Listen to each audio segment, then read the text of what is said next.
Buying email lists is generally considered a bad idea due to various ethical, legal, and practical reasons. Here's a breakdown of why it's not advisable and how you can build your email list for free. Why buying email lists is not recommended. 1. Legal issues.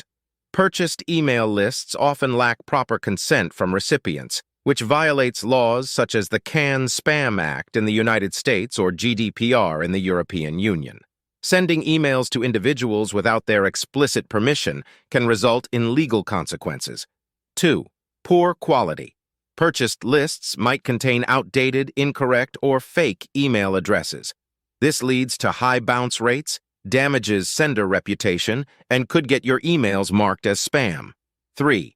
Reputation damage. Sending unsolicited emails can harm your brand's reputation.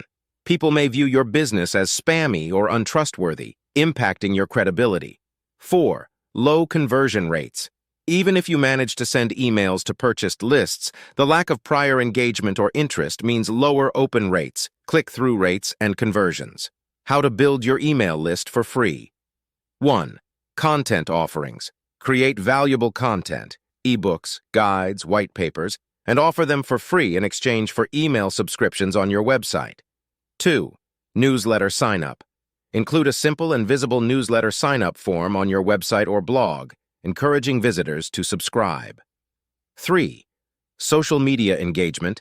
Leverage your social media presence by sharing engaging content and encouraging followers to subscribe to your email list.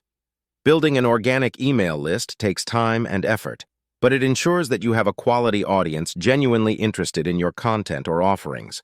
It also helps you comply with legal regulations and maintain a positive brand reputation.